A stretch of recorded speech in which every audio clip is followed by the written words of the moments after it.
berbahagia ini malam yang ke-13.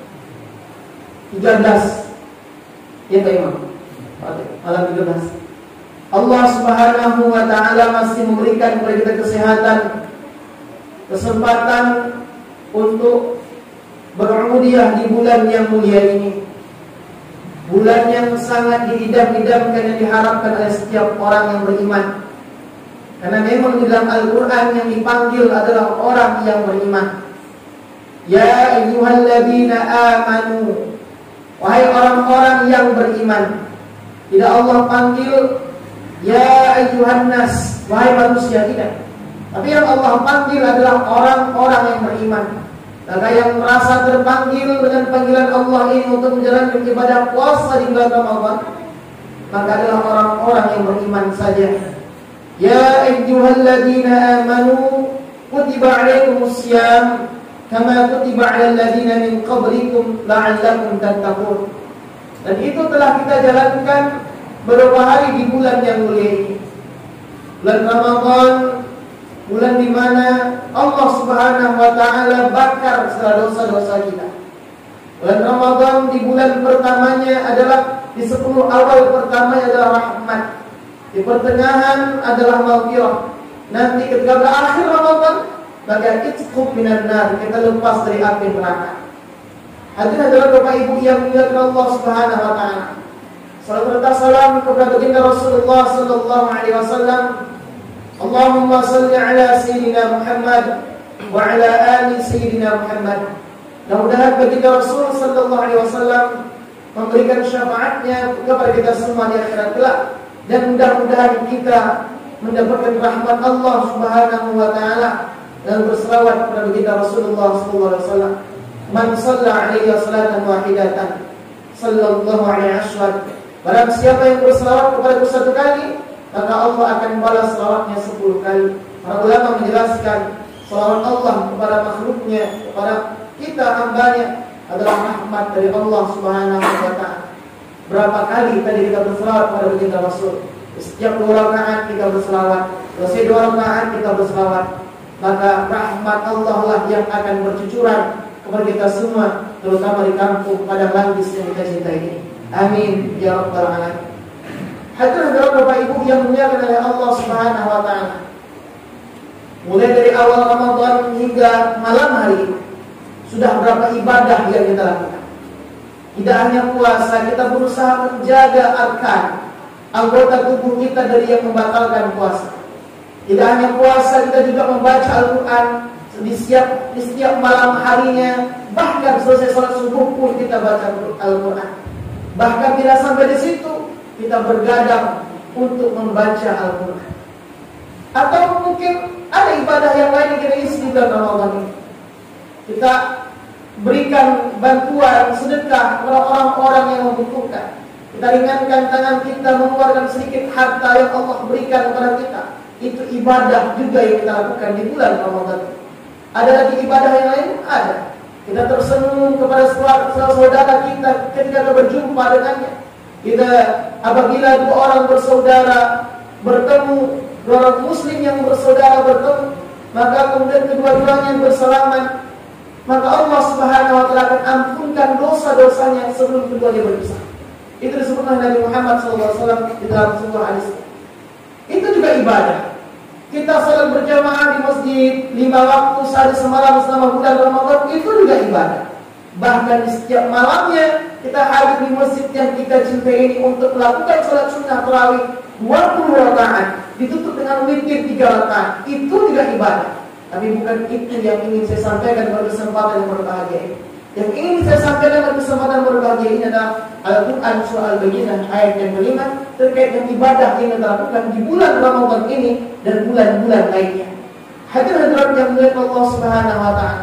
Allah berfirman, "Wa ma umiru illa liya'budullaha mukhlishina lahu-d-din hunafa." Dan mereka tidak diperintahkan untuk menyembah Allah Subhanahu wa taala, melainkan mereka ikhlas menjalankan agama Allah Subhanahu wa taala. Ikhlas menjalankan agama. Artinya apa? Kalau kita buka Kalau kita buka kitab tafsir Ibnu Katsir atau kita buka kitab tafsir Al-Khazin yang ditulis oleh Imam Al-Khazin yang bernama asli Syekh Alauddin, tafsir Ibnu Katsir itu oleh Muhammad Ismail bin Katsir. Di sana dijelaskan bahwasannya wa ma umiru illa liya'budullaha mukhlisina lahu-din. Maksudnya adalah orang-orang kafir tidaklah diperintahkan oleh Allah melainkan untuk menyembah Allah. Orang-orang yang kafir tidak diperintahkan oleh Allah untuk menyembah Allah, melainkan mereka agar ikhlas menjalankan agama Allah Subhanahu wa taala. Ikhlas bagaimana? Semulanya dia kafir, syirik, menyembah selain Allah, lalu berpindah agama, mulai dari keyakinan yang salah, masuk ke dalam agama Islam, masuk Islam Allah, maka dia benar-benar menjalankan ketaatan kepada Allah Subhanahu wa taala dengan modal keikhlasan. Makanya ibadah apapun yang kita lakukan Bapak Ibu harus dengan ikhlas. Harus dengan ikhlas. Akhlasa yukhlisu ikhlasan. Memurnikan niat kita semata-mata hanya karena Allah Subhanahu wa taala. Di dalam kitab Al-Azkar, Al-Imam Al-Syekh Al-Ustaz Fudail bin Iyad menjelaskan yang dikutip oleh Imam Nawawi, definisi ikhlas itu apa? Beliau katakan, man tarakal amal, tarkul amal li ajrin nas, tidak beramal meninggalkan suatu amalan dikarenakan orang lain, riya. Wal amal li ajrin nas syirkun wal ikhlas ay yu'afiyatullah minhuma. Maka beliau katakan, tidak jadi beramal meninggalkan suatu amalan dikarenakan orang lain, itu adalah riya. Dan beramal dikarenakan orang lain itu merupakan syirik, menyekutukan Allah. Dan sedangkan ikhlas itu sendiri, kata Fudail bin Iyad, adalah ketika Allah selamatkan dirimu dari keduanya. Dari apa? Dari sifat riya, beramal, tidak beramal karena orang lain. Dari sifat syirik, menyekutukan Allah, beramal karena orang lain. Makanya ketika kita melakukan amalan, jangan karena orang lain. Ketika kita tidak beramal suatu ibadah, jangan pula karena orang lain. Nah, dua hal itu tidak baik dan tidak dibenarkan dalam agama. Kalau kita ingin melangkahkan kaki menuju masjid, sholat tarawih, saya akan melangkahkan kaki, teruskan. Jangan mundur dikarenakan takut dikatakan alim, takut dicemoohkan oleh orang yang fasik. Teruskan langkah kita, jangan pernah melihat ke belakang. Ketika kita beramal melakukan ibadah, jangan ada karena ingin dilihat oleh orang lain. Karena beramal dikarenakan orang lain, kata Fudail bin Iyad, adalah suatu kesyirikan. Makanya hadirin jamaah, tarawih serta witir yang Allah Subhanahu wa taala, Imam Nawawi juga mengutip riwayat dari Ibnu Abbas radhiyallahu anhu. Apa kata Imam Nawawi? Wa balaghana an Ibnu Abbas radhiyallahu anhu annahu qala, telah sampai kepada kami dari Ibnu Abbas bahwasanya beliau berkata, apa kata Ibnu Abbas? Innamar rajulu yuhfadhu ala qadri niyatihi. Seseorang itu dijaga ucapannya menurut kadar niatnya. Kalau dia menyampaikan sesuatu, melakukan sesuatu, tergantung dengan niatnya. Baik niatnya, baik pula yang akan dia dapatkan. Buruk niatnya, maka buruk pula yang akan dia dapatkan. Bahkan ada juga yang mengatakan, kata Imam Nawawi, apa kata beliau? Innama yu'tan nas ala qadri niyyatihi. Orang-orang itu diberikan sesuatu sesuai dengan kadar niatnya. Maka dari itu hadirin yang Allah Subhanahu wa taala, ketika kita melangkahkan kaki dari rumah kita menuju masjid yang kita cintai ini, sudahkah kita memperbaiki niat kita? Sudahkah kita membaguskan niat kita? Hanya semata-mata karena Allah Subhanahu wa taala. Seorang suami keluar dari rumah bekerja mencari nafkah, karena apa? Karena Allah atau hanya semata-mata mencari nafkah? Kalau dia langkahkan kakinya dari rumah mencari nafkah karena Allah, untuk menafkahkan dirinya, keluarganya yang wajib dia nafkahi, maka pahalanya seperti pahala zakat, kata Rasulullah. Saya ada memposting suatu tulisan di Facebook. Dalam hadis itu disebutkan, barang siapa yang menginfakkan, menafkahkan hartanya kepada keluarganya dan dia mengharap ridha Allah dengan nafkah tersebut, maka nafkahnya itu seperti sedekah. Sedekah dijelaskan oleh Syirwani, maksudnya bukan zakat secara hakiki, tapi pahalanya seperti zakat. Maka kalau seandainya maksud sedekah zakat, maka tentunya Bani Muttalib dan Bani Hashim tidak tergolong dalam hadis ini. Karena haram bagi Bani Muttalib dan Bani Hashim yang merupakan keluarga Nabi untuk menerima zakat. Oleh itu kalau kita memberikan nafkah kepada keluarga kita, selaku anak, wajib kita menafkahi kedua orang tua kita ketika kedua orang tua kita tidak mampu lagi bekerja. Dia adalah seorang yang fakir, tidak mampu lagi bekerja. Anak wajib menafkahi orang tua. Seorang suami wajib menafkahi istrinya. Orang tua wajib menafkahi anaknya yang masih kecil. Ketika anak sudah dewasa, maka tidak lagi mendapatkan kewajiban untuk menafkahi anak yang sudah dewasa. Kecuali memang anak yang dewasa ini sudah tidak mampu lagi untuk bekerja, fakir dia, tidak mampu lagi bekerja, atau sudah mendapatkan musibah, maka wajib bagi orang tua untuk menafkahi anak. Menafkahi anaknya keluar, menafkahi anaknya, mencari nafkah untuk anaknya, niat karena Allah Subhanahu wa taala, maka pahala yang akan dia dapatkan adalah pahala seperti pahala zakat. Makanya tergantung niat. Makanya Rasulullah SAW menyebutkan dalam hadisnya, yang mana hadis ini selalu ditulis oleh para ulama ketika mengarang kitabnya.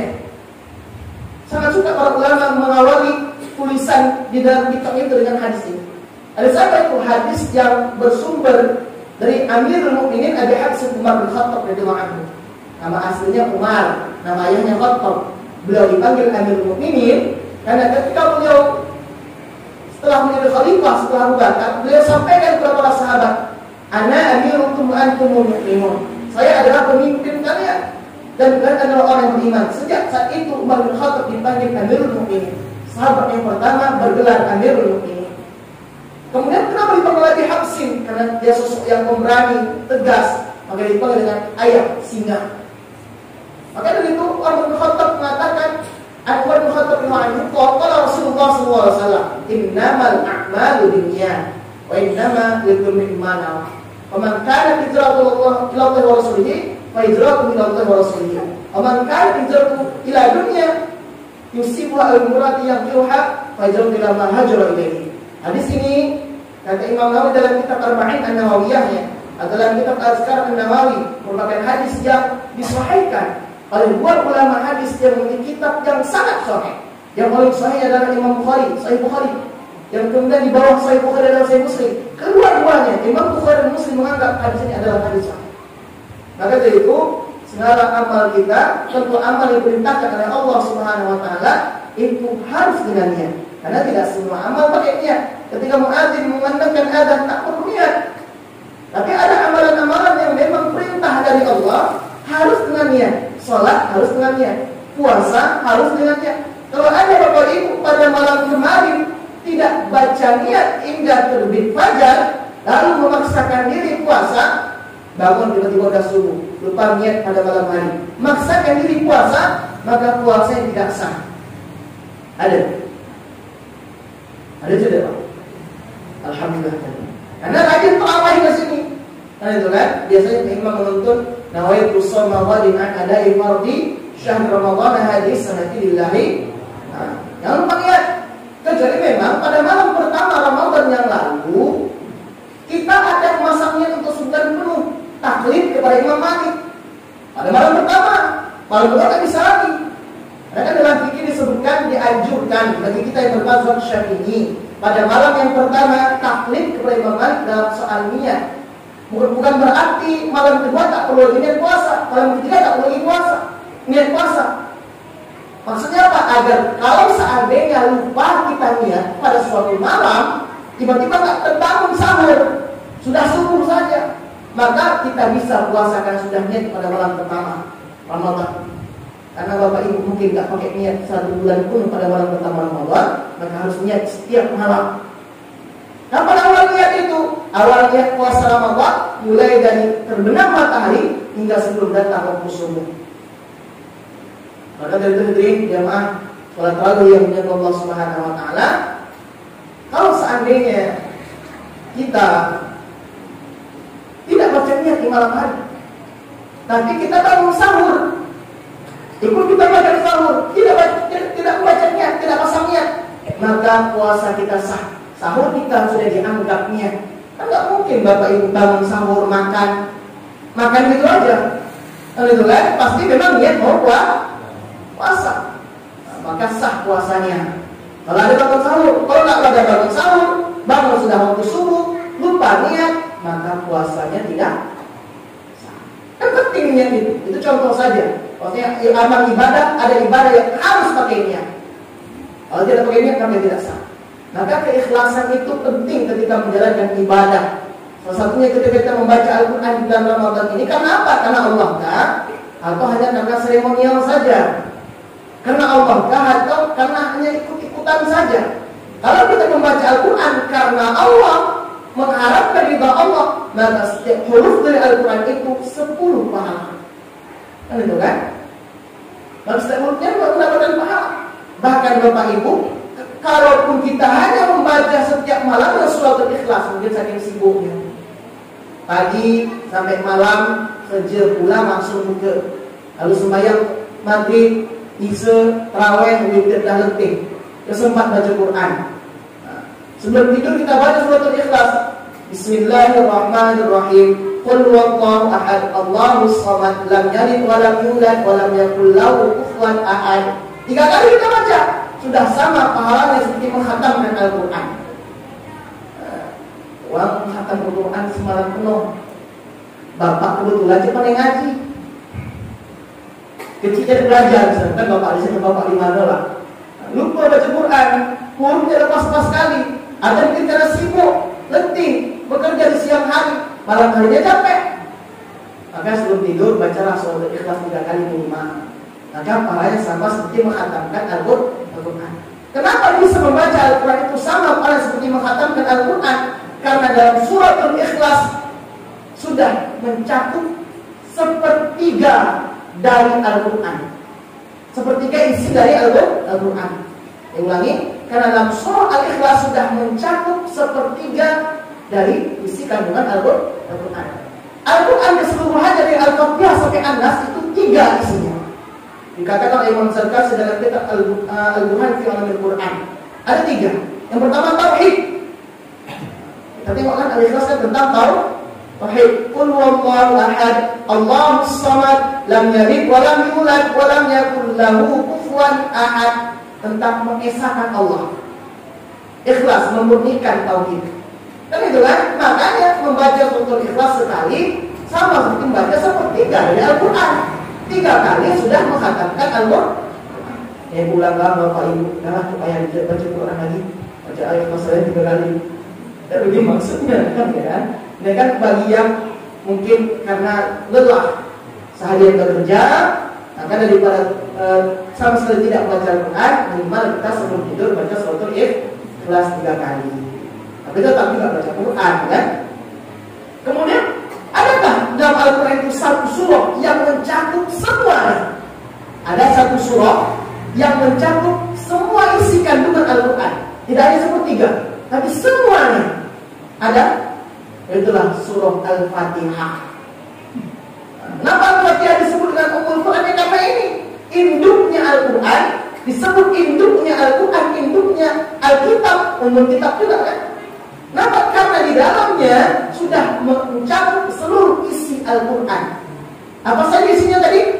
Tauhid. Bismillahirrahmanirrahim. Alhamdulillahirabbil alamin. Ar-Rahmanirrahim. Maliki yaumiddin. Sampai situ tauhid. Tentang tauhid. Kemudian tazkir. Zikir. Iyyaka na'budu wa iyyaka nasta'in. Ihdinas siratal mustaqim. Dan kita kan zikir hanya kepada kami menyembah, kemudian kita berdoa, berilah kami hidayah. Kan gitu kan? Kemudian terakhir peringatan dan janji Allah. Al-wa'd wal wa'id, peringatan dan janji Allah. Siratal ladzina an'amta 'alaihim. Kalau kita melakukan ketaatan, maka kita mendapatkan nikmat. Jalan yang Engkau berikan nikmat kepada mereka. Kan itu kan? Kemudian peringatan, ancaman dari Allah bagi mereka yang tidak melakukan ketaatan. Itu orang Yahudi dan Nasrani. Lil maghdubi 'alaihim waladdallin. Intinya seluruh Al-Fatihah itu sudah mencakup semua isi kandungan Al-Quran.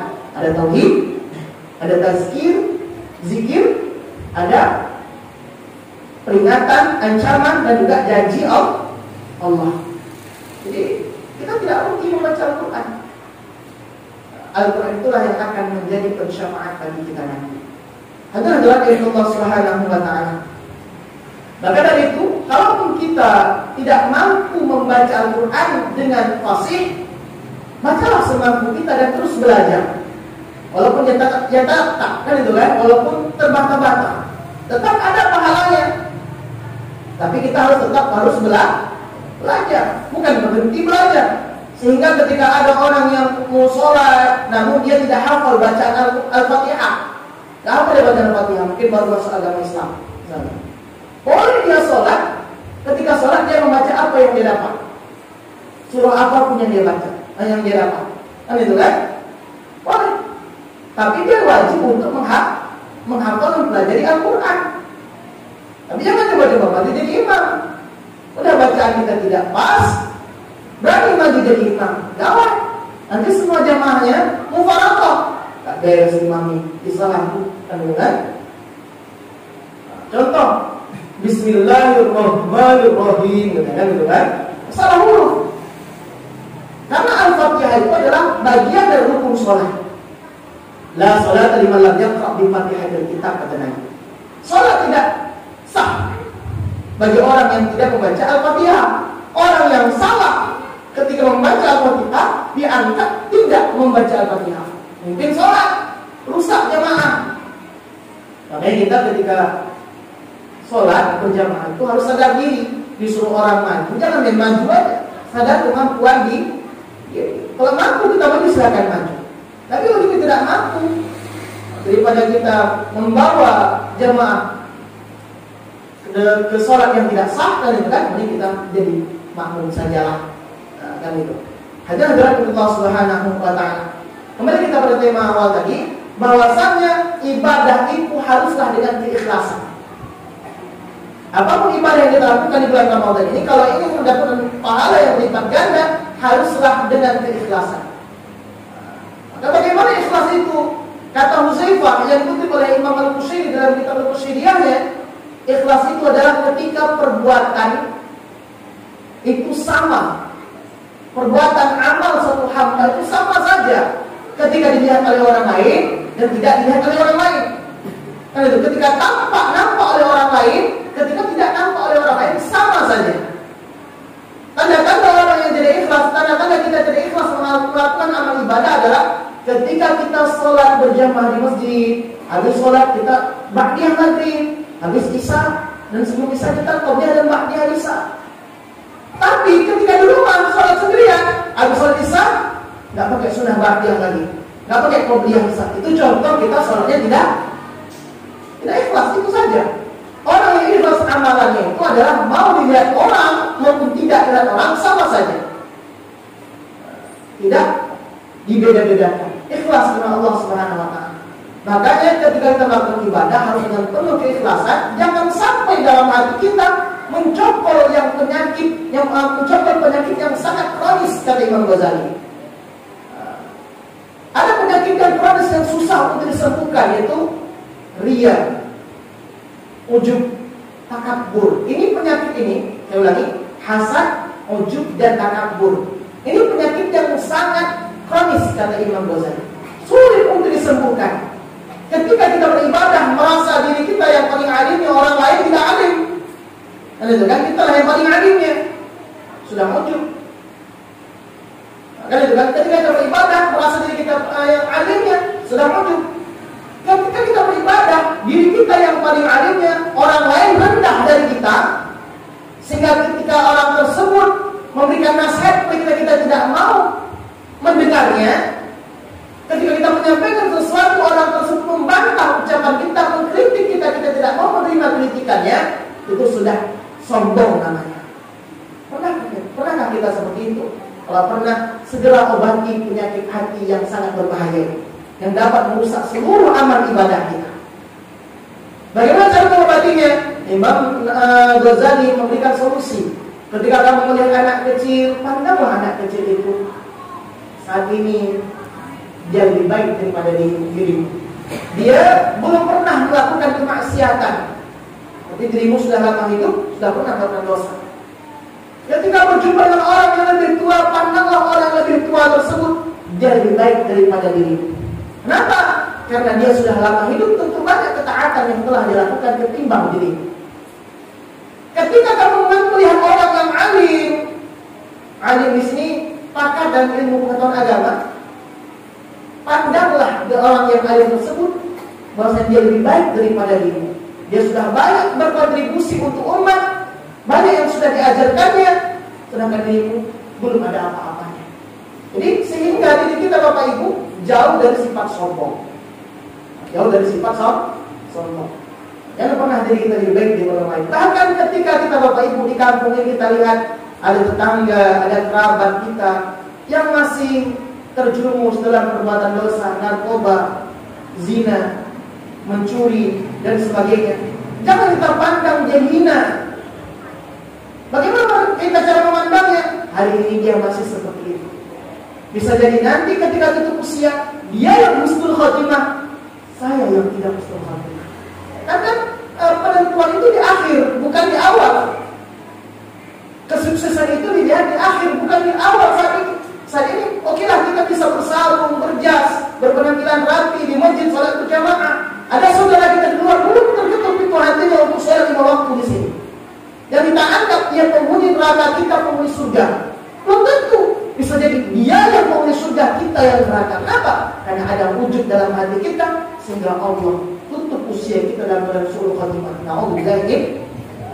Demikianlah yang dilakukan oleh iblis. Sifat iblis tadi seperti itu, merasa lebih baik daripada Adam. Karena dia diciptakan oleh Allah dari api, Adam dari tanah. Karena dia sudah mengajar malaikat, pernah menjaga menjadi bendahara surga. Muridnya para malaikat, dia dulunya merasa lebih mulia daripada Adam. Sehingga apa? Menjadi makhluk yang terlakukan.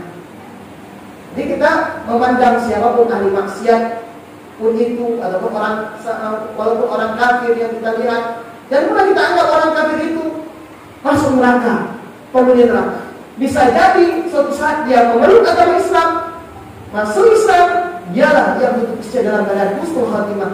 Kita belum tentu. Makanya kalau kita seperti itu, pemikiran kita memandang orang lain seperti itu, maka kita akan terus termotivasi melakukan ibadah. Tapi ketika kita terlalu cepat puas terhadap diri kita, ya udah ibadah kita sudah begitu saja.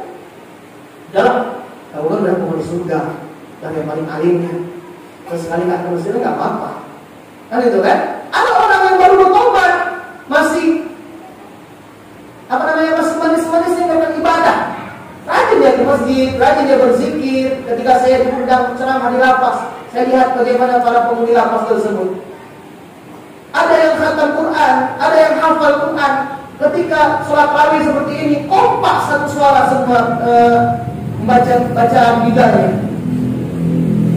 Semangat mereka beribadah.